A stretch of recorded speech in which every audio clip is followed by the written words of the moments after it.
Hello everyone, welcome to channel maths tune with P P. मेरा नाम प्रशांत प्रणव है और मैं आज आप लोगों को इग्नू का जो BCS 011 जिसका सब्जेक्ट नेम है computer basic and PC software, तो इसके अंदर मैं आप लोगों को वेब एप्लीकेशन सेकंड की जानकारी दूंगा।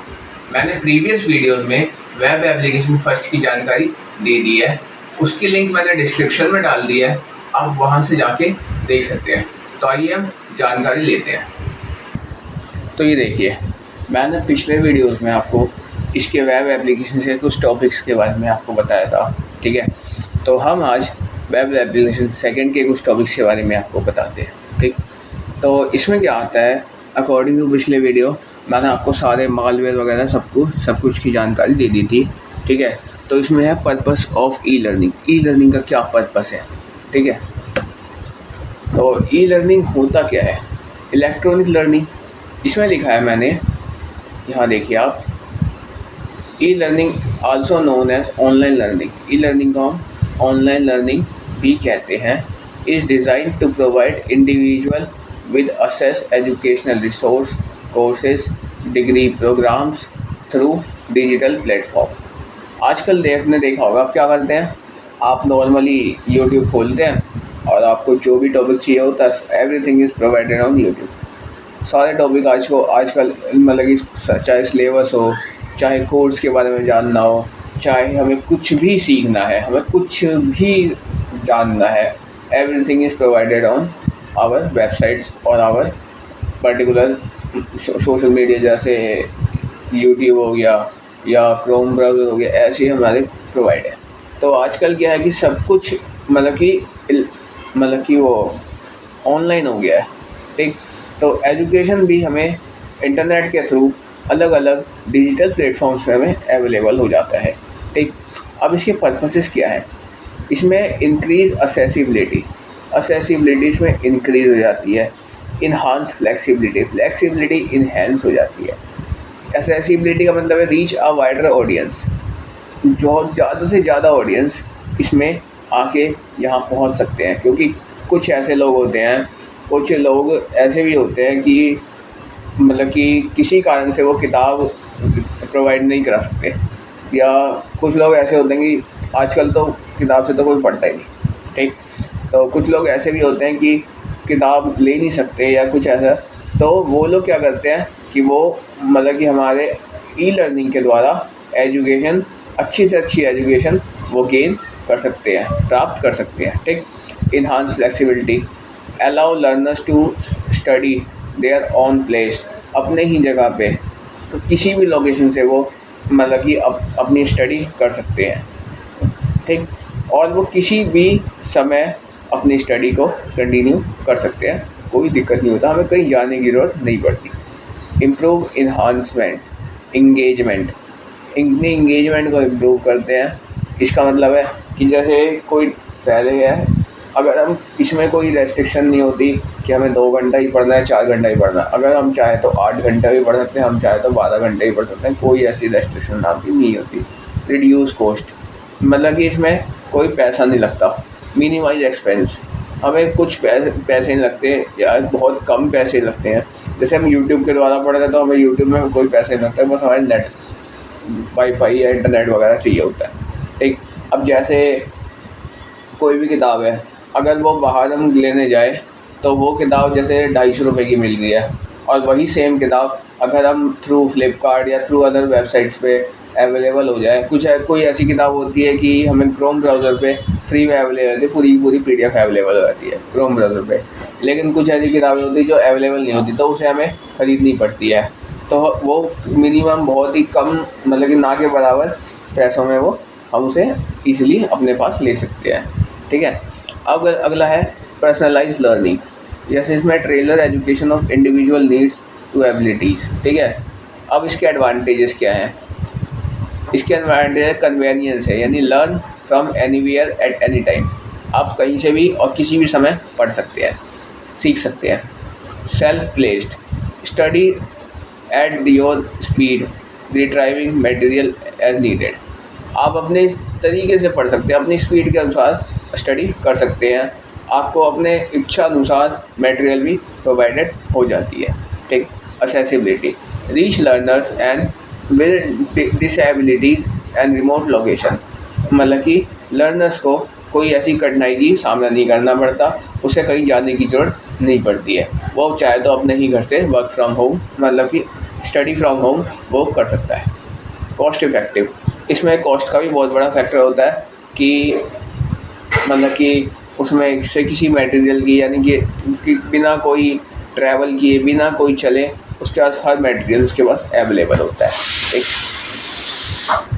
Scalability, easily update and expand your course content, ठीक है, वो जो सामने वाला है वो जो भी स्टूडेंट है वो इजीली अपडेट अपने कोर्स में हो जाता है, ठीक। पर्सनलाइज्ड और ट्रैकिंग प्रोग्रेस भी होता है, असेस ऑफ रिसोर्सेज होता है, कोलैबोरेशन टूल्स होता है या एनवायरमेंटल फ्रेंडली होता है। ये सारे इसके एडवांटेजेस ऑफ ई लर्निंग है, ठीक। अब यहाँ देखिए, यहाँ मैं आपको बताता हूँ purpose of e learning. E learning की क्या क्या पर्पसेस होती है, ठीक। तो पहला है increase accessibility and flexibility, accessibility और फ्लेक्सिबिलिटी को इंक्रीज करते हैं। इन्हांस इंगेजमेंट एंड मोटिवेशन, उसमें ज़्यादा से ज़्यादा समय दे सकते हैं और हम मोटिवेट होते हैं, ठीक। Reduce cost and environmental impact, environment का भी इम्पैक्ट होता है और रिड्यूस कॉस्ट भी हमें लगती है, बहुत ना के बराबर कॉस्ट लगता है। पर्सनलाइज लर्निंग एक्सपीरियंस, हमें अलग अलग टीचर से अलग अलग टीचर का लर्निंग एक्सपीरियंस हम प्राप्त कर सकते हैं, ठीक। Improve knowledge retention and skill expectations, ठीक है, नॉलेज रिटेंशन और एक्सपेक्टेशंस को हम इंक्रीज करते हैं, ठीक है। अब अगला ई लर्निंग डेवलपमेंट प्रोसेस। ई लर्निंग को डेवलप्ड कैसे होता है, तो पहला होता है प्लानिंग। प्लानिंग के अंदर क्या आता है, define learning objective and outcomes, ठीक है, लर्निंग के ऑब्जेक्टिव और आउटकम्स को डिफाइन करते हैं। Identify target audience and their need. अगला है डिटरमाइन कोर्स फॉर्मेट, कोर्स के फॉर्मेट को डिटरमाइन करना होता है। वीडियो टेक्स्ट इंटरेक्टिव वगैरह आता है, ठीक। अगला आता है develop a project timeline and budget, project timeline और बजट को डेवलप करना होता है, ठीक। Next design, create a story board and script, हम इसमें स्टोरी बोर्ड या स्क्रिप्ट तैयार कर सकते हैं, ठीक। विजुअल ग्राफिक्स ले सकते हैं, ठीक, और इंटरैक्टिव एलिमेंट्स हम ले सकते हैं, जैसे क्विज़ेज़ हो गया, गेम्स हो गया या सिमुलेटर्स हो गया, इन सब का हम प्रयोग कर सकते हैं। जैसे हम कोई भी टॉपिक लिया, जैसे मैंने ये टॉपिक लिया वेब प्रोग्रामिंग या वेब एप्लीकेशंस, ठीक है। अब मैंने इसके क्विज़ तैयार कर दिए, अब क्या हो गया, सामने वाले को पढ़ने में भी और उसे मतलब कि थोड़ा वो इफेक्ट होगा, वो आकर्षित होगा पढ़ाई की ओर। क्विज़ तैयार है सामने में, उसके सामने एक कॉम्पिटिशन है या उसको गेम्स की तरह हमने उसे एज अ गेम ने कहा कि भाई आज एक गेम खेलेंगे हम, ठीक है, क्विज़ वाला गेम है, आपको उसमें देखते हैं कौन कितना स्कोर करता है। अब वो क्या करेगा कि जैसे कि कल मुझे मतलब कि बच्चों का टेस्ट लेना है, जैसे किसी का भी टेस्ट लेना है, तो टीचर क्या करते हैं, टीचर कहता है सीधा कि हाँ जी आज कल हम क्विज़ वाला गेम खेलेंगे, ठीक है, आपको ये टॉपिक पढ़ के आ रहा है। अब वो गेम जो शब्द जो मैंने प्रयोग किया, अब वो गेम शब्द से बच्चा प्रभावित हो जाएगा कि हाँ भाई गेम खेलेंगे, यार टॉपिक पढ़ के आने होगा, कुछ ना कुछ तो नया होगा, ठीक है।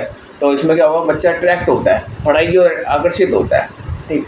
तो वो क्या करेगा कि पढ़ाई की ओर आकर्षित होगा और सीधा यहाँ के बिल्कुल जो मतलब कि जो नहीं भी पढ़ता था ना वो भी पढ़ के आएगा, पूरा चैप्टर पढ़ के आएगा गेम के नाम पे, ठीक है। अब वो चैप्टर को पूरा स्टडी करके आ रहा है। अब एज अ क्विज़ हमने थोड़ा सा तैयार कर दिया, क्विज़ तैयार कर दिया, अब जो पढ़ के आया वो तो बिल्कुल एक लेवल्स की तरह उसे मतलब कि वो उसे अटेम्प्ट कर पाएगा, ठीक। अब है प्लान असेसमेंट एंड इवोल्यूशन। अगला है कंटेंट क्रिएशन। कंटेंट कैसे लिखते हैं, right and edit course content, right और एडिट कर सकते हैं कोर्स कंटेंट को। Record video and audio navigator, चाहे तो वीडियो चाहे तो ऑडियो के द्वारा इसे रिकॉर्ड कर सकते हैं, ठीक है। या डेवलप सपोर्टिंग रिसोर्स को हम डेवलप करते हैं, जैसे पीडीएफ्स हो गया, डाउनलोड्स हो गए ऐसे, ठीक है। या create quiz and assessments, quiz या असेसमेंट देखिए हम उसे क्रिएट कर सकते हैं, ठीक है। अब आइए नेक्स्ट टॉपिक आता है डेवलपमेंट। डेवलपमेंट के अंदर क्या आता है, build the course structure and layout, course के स्ट्रक्चर और लेआउट को बनाता है। Implement the interactive element, implement करता है इंटरेक्टिव एलिमेंट को। Integrate multimedia content, multimedia content को इंटीग्रेट करता है। Conduct quality assurance testing, quality assurance testing को कंडक्ट करता है, ठीक है। Implementation, launch the course of a learning management system, एक लर्निंग मैनेजमेंट सिस्टम को लॉन्च करता है, इम्प्लीमेंट करता है। उसके बाद configure course setting and access controls. अगला है test and troubleshoot technical issues. Next है provide technical support, technical support को प्रोवाइड करता है, ठीक है। अब एलिमिनेशन, एलिमिनेशन के अंदर क्या आता है फेज़ 5-6 में, इसके अंदर एलिमिनेशन होता है, यानी monitor course and analytics and learning engagements होते हैं, और कलेक्ट फीडबैक एंड इवोल्यूशन। जैसे देखिए हमने क्या करा, एक क्विज तैयार कर दिया, ठीक। अब क्विज एज अ गेम तैयार किया है, लेवल्स हर्डल्स की तरह। जैसे मैंने पहले पार्ट के अंदर 10 क्वेश्चन डाले, ये कहना क्या चाह रहा है मैं आपको बता रहा हूँ। हमने क्या करा, पहले क्विज तैयार किया, पहले पार्ट में 10 क्वेश्चन डाला लेवल 1। अगर आपने 10 के 10 को क्वालिफाई कर लिया तो आप लेवल 1 के विजेता हो गए, आपको 3 स्टार 3 रेटिंग मिली, ठीक है, 3 स्टार्स मिले। आपने कुछ कॉइन्स भी इकट्ठे करे, हमने ये भी ऑप्शन डाल दिया कि उसके अंदर कि वो कॉइन्स भी आपके होंगे, ठीक है। उसके बाद हमने क्या कह दिया, हमने एक तरीके से बच्चों को अपनी पढ़ाई की ओर अट्रैक्ट करने के लिए क्या करा कि ये भी कह दिया कि जो देखते हैं कौन कितने ज़्यादा कॉइन्स कलेक्ट करता है और कितने ज़्यादा मतलब कि अपने रिवार्ड्स को कलेक्ट करता है, ठीक। अब वो पूरा टॉपिक पढ़ के आया, वेब एप्लीकेशन डीपली स्टडी करके आया, ठीक। मेरे पास 10 बंदे 10 बच्चे थे, 10 के 10 डीप स्टडी करके आए वेब एप्लीकेशन को। मैंने क्या करा, एक असेसमेंट या एक क्विज़ तैयार कर दिया, ठीक।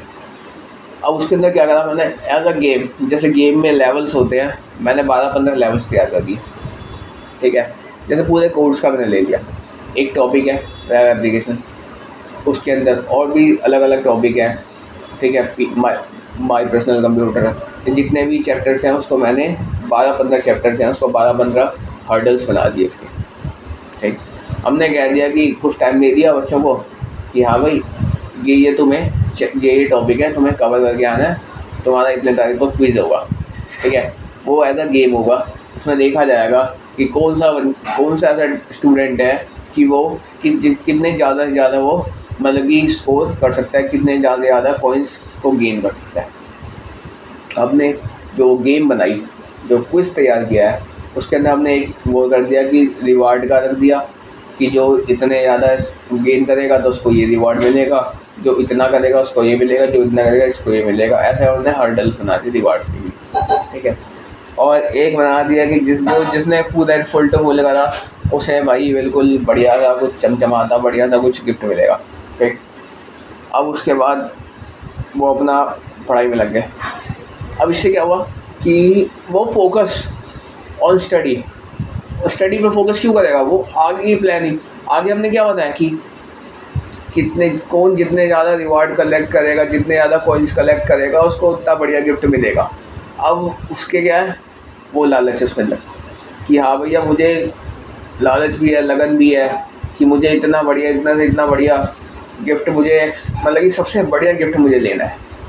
और वो 10 स्टूडेंट है, 10 के 10 के अंदर वो लगन है कि मुझे सबसे बढ़िया से बढ़िया गिफ्ट लेना है, ठीक। 10 के 10 चाहते हैं कि मुझे फर्स्ट प्राइज़ ही मिले, 10 के 10 पड़ गया है, ठीक। स्टडी की ओर अट्रैक्ट हुए, ठीक है। उसके बाद उन्होंने क्विज खेला, 10 में से 8 ने फर्स्ट प्राइज़ ले लिया, ठीक। 2 सेकंड या थर्ड पे रह गए, ठीक है। 8 या 4 फर्स्ट पे आए, बाकी सेकंड और थर्ड पे आ गए, ठीक है। अब फर्स्ट प्राइज़ जो था, जो हमने वादा किया था उनसे, अब हम क्या करेंगे, हम उसका वो चेक करेंगे कॉइन्स कितने हैं, ठीक है। अब कॉइन्स के हिसाब से होगा। अब उस 8 में से 1-2 कॉइन्स ऊपर नीचे हो गई, तो उस हिसाब से वो सेट होगा, तो उससे कुछ ना कुछ हम रिवार्ड देंगे। तो अगली बार हम कहेंगे कि हमने ये टॉपिक क्रिएट करा है, तुम्हें फिर ये करके आना है। अब वो क्या करेगा, उसको मेंटेन करके रखेगा। जिसने फर्स्ट रिवॉर्ड जीता है, जैसे रघु नाम का कोई स्टूडेंट है, उसने फर्स्ट रिवॉर्ड जीता है, वो अपने रिवार्ड को मेंटेन करने के लिए और अच्छा स्टडी करके आएगा अगले टॉपिक के लिए, और अच्छा पढ़ के आएगा वो अगले सब्जेक्ट में, और भी अच्छा गेन करके आएगा कि हाँ भाई मुझे ये अपना जो मैंने फर्स्ट रिवॉर्ड लिया इसे मुझे मेंटेन रखना है। ठीक, अब जब मेंटेनेंस होगी तो इम्प्लीमेंटेशन होगा, इम्प्लीमेंटेशन होगी तो इवोल्यूशन होगा, इवोल्यूशन होगी तो इसमें डेवलपमेंट होगा, स्टूडेंट में डेवलपमेंट होगा तो कंटेंट क्रिएशन हो जाएगा उसका, कंटेंट होगा तो डिज़ाइनिंग ही, डिज़ाइन होगा तो प्लानिंग होगी। ये सारा एक दूसरे से लिंक अप है। तो इस तरह से कोई भी स्टूडेंट है वो, मतलब कि मैंने ई लर्निंग बता रहा हूँ, तो ई लर्निंग के अंदर बताता हूँ कि वो पढ़ाई की ओर आकर्षित होगा। ठीक है, अब देखिए, अब इसमें है टॉपिक मेरा benefits of e learning. E learning की क्या क्या बेनिफिट्स होती है। फ्लेक्सिबिलिटी होती है इसके अंदर, एक्सेसिबिलिटी होती है, कॉस्ट इफ़ेक्टिव होता है, पर्सनलाइजेशन होता है, स्केलेबिलिटी होती है, ट्रैकिंग प्रोग्रेस होता है, एक्सेस टू रिसोर्स होता है, कोलैबोरेशन टूल्स होता है, एनवायरनमेंट फ्रेंडली होता है, सेल्फ प्लेस्ड लर्निंग होती है। ये सारे बेनिफिट्स होते हैं ई लर्निंग के। ठीक है, एडवांटेजेस कहें या बेनिफिट्स कहें, that is the same thing. अगला, लिमिटेशंस ऑफ ई लर्निंग, खूबियाँ। ठीक है, लिमिटेशंस क्या होती है इसकी, यहाँ है टेक्निकल इशू हो सकता है। ठीक, अब देखो जैसे सर्वर है, सर्वर उस समय मेरा सर्वर थोड़ा वीक चल रहा है, जैसे हमारा जो सिस्टम है उसका सर्वर थोड़ा वीक चल रहा है। अब पहले मेरे पास 10 स्टूडेंट ने पार्टिसिपेट किया था इस गेम को, अब मेरे पास लेकिन टोटल स्टूडेंट 30 है, 30 स्टूडेंट है, जिनमें से 10 ने पार्टिसिपेट किया था फर्स्ट गेम को।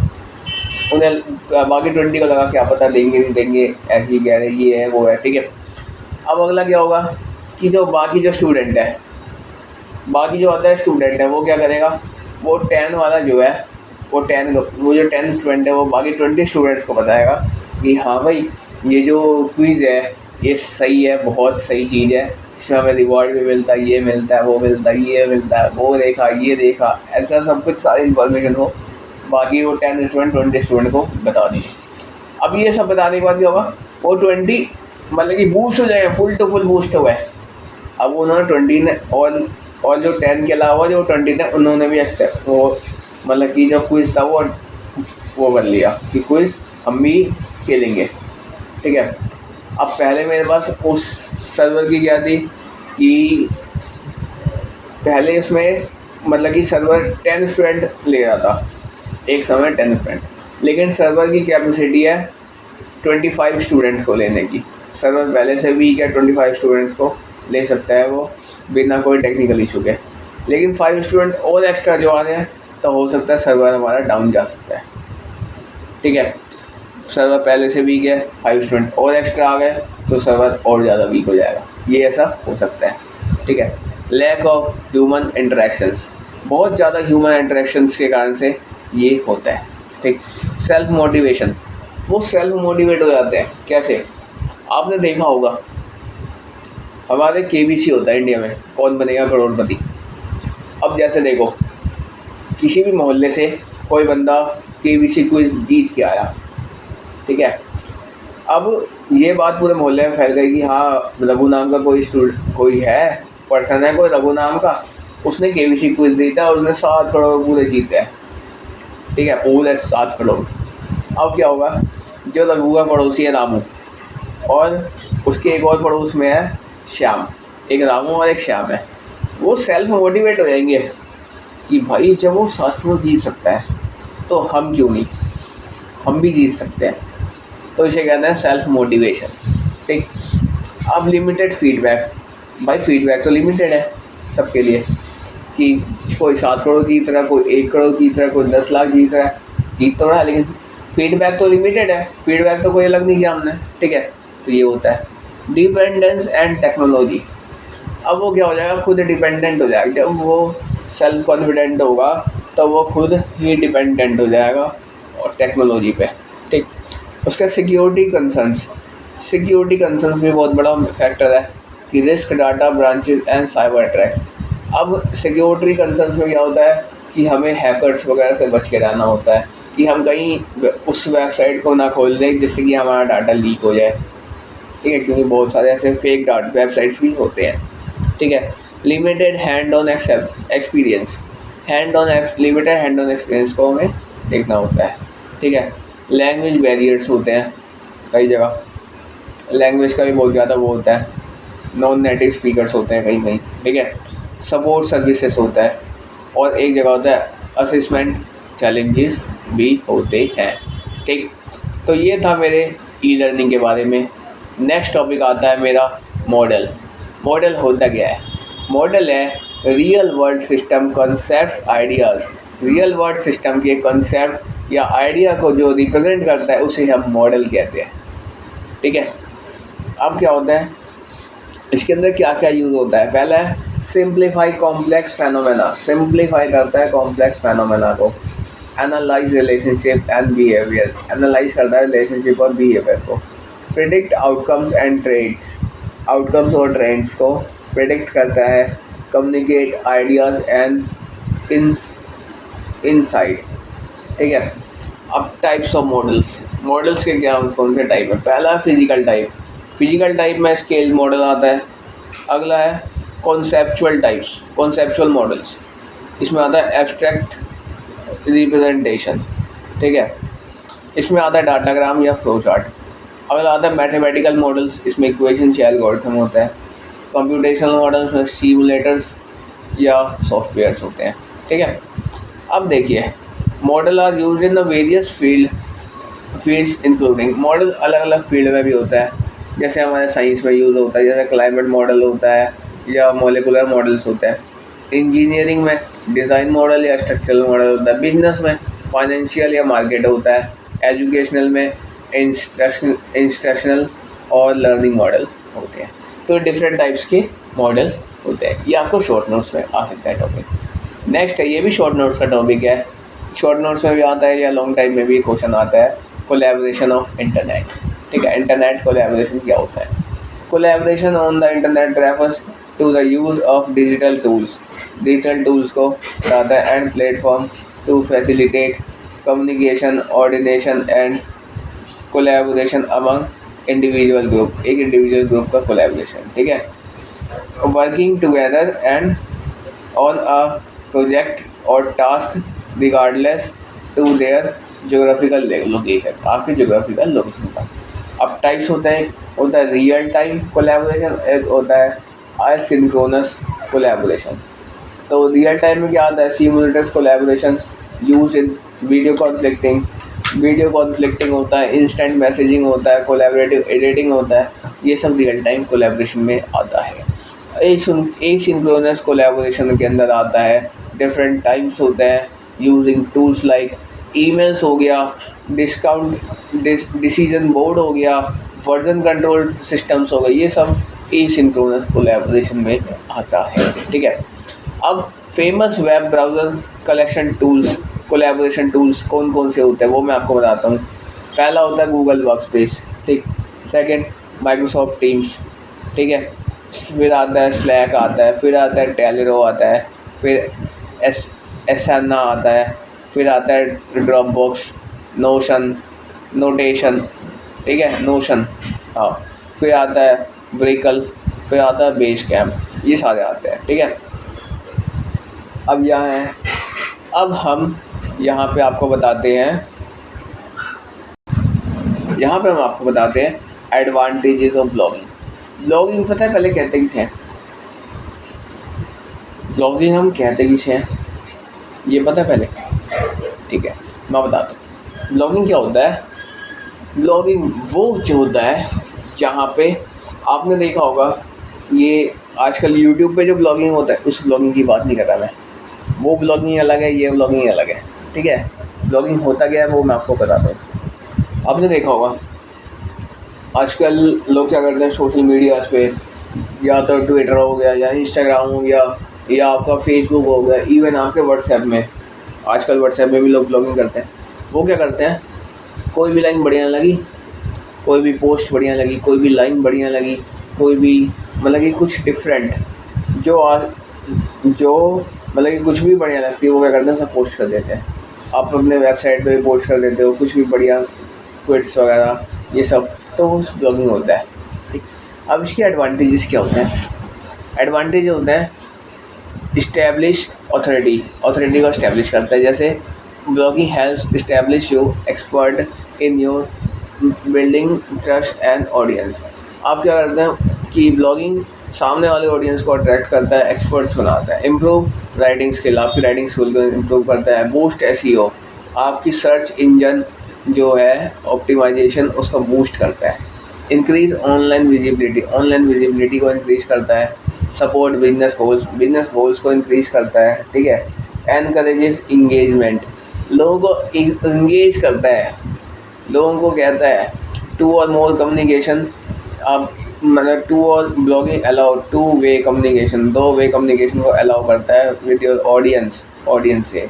क्या होता है कि देखिए ब्लॉगिंग लोग जैसे कोई भी सोशल मीडिया है, जैसे आपका यूट्यूब है, आप क्या करोगे कि उठा कुछ भी आपको बढ़िया लगी, कुछ भी लाइन बढ़िया लगी, आपने उसे उठा के आपके जैसे यूट्यूब कोई चैनल है, ठीक है, आपको कोई भी बढ़िया पोस्ट लगी, आपने उसे उठा के अपने चैनल पे डाल दिया कम्युनिटी वाले सेक्शन में। ठीक है, कम्युनिटी वाले सेक्शन में आपने उस पोस्ट को पोस्ट कर दिया, ये पोस्ट डाल दिया उसमें। अब क्या करेगा यूट्यूब, क्या करेगा यूट्यूब भी अपनी तरफ से लोगों को भेज देगा। ठीक है, जैसे यूट्यूब ने 700 लोगों को भेजा और उसमें से 500 लोगों ने ही देखा। फीड यूट्यूब ने फीड कितना करा 700 पीपल्स को, लेकिन मतलब कि इससे इंगेज कितने हुए उसको, मतलब कि आपके चैनल को कितनों ने, उस पोस्ट को कितनों ने अटेम्प्ट किया 500 पीपल, तो इंगेजमेंट वहाँ क्या हो गई 500, लेकिन फीड कितना हो गया, वो हो गया आपका क्या कहते हैं 700 पीपल्स। ठीक है, अगला है प्रोवाइड वैल्यू प्रोवाइड करता है। पर्सनल ब्रांडिंग देता है वो ब्लॉगर। जैसे कोई भी ब्लॉगर होता है, ठीक है, ब्लॉगिंग करता है। आजकल तो एक एप्लीकेशन है प्ले स्टोर पे अवेलेबल है, ब्लॉगिंग BLOGG ब्लॉगर। उसमें क्या होता है कि उसमें अगर आप कोई भी ऐसी लाइन हो जो तो ना पहले कभी किसी राइटर के द्वारा, आप क्या कर सकते हो कि एज अ राइटर अपने आप को दिखा सकते हो उसके अंदर। और अगर वो क्या होता है, वो गूगल से एक्सेस हो रहा होता है। ठीक है, अगर वो किसी ऐसे पब्लिशर के पास पहुंच गया घूमता फिरता वो जो ब्लॉग जो आपने डाला है, वो कोई लाइन है जो कि आज तक किसी ने नहीं लिखी हो, वो लाइन अगर घूमता फिरता हुआ किसी भी पब्लिशर के पास पहुंच गया, तो आप उसकी नज़रों में एक एज अ मतलब कि राइटर या एज अ, अगर आप पोइट्री लिख रहे हो तो एज अ पोइट्री वो आपको मतलब कि आपको एक मतलब कि ये समझा कि आप कविता लिखते हो या आप कोई भी राइटिंग लिखते हो, तो वो उस तरह से वो उसे दिखाएगा। ठीक है, अब अगला आता है प्रोवाइड वैल्यूज़ प्रोवाइड करता है। अगला नेटवर्किंग अपॉर्चुनिटीज़, आपको एक अपॉर्चुनिटी, आपको एक चांस देता है कि नेटवर्किंग, यानी आप उसमें नेटवर्क के अंदर है, नेटवर्किंग में रह के आप अपने आप को किस तरह से आप उभारना चाहते हैं, उसका एक चांस वो प्रोवाइड करता है। ठीक है, लर्निंग अपॉर्चुनिटी, वो सीखने का भी आपको मौका देता है वहाँ से। ठीक है, क्रिएटिव एक्सप्रेशन, अपने एक एक्सप्रेशन को क्रिएट करने का भी वहाँ का आपको मौका मिलता है। ठीक है, अब यहाँ है हमारा टॉपिक, ये मेरा लास्ट टॉपिक है शायद, हाँ ये मेरा लास्ट टॉपिक है, सोशल नेटवर्किंग होता क्या चीज़ है, डेफिनेशन क्या है। Social networking refers to use on online platform को रेफ़र करता है विद अदर शेयर इंफॉर्मेशन, दूसरे के द्वारा शेयर इंफॉर्मेशन में, बिल्डिंग रिलेशनशिप्स में।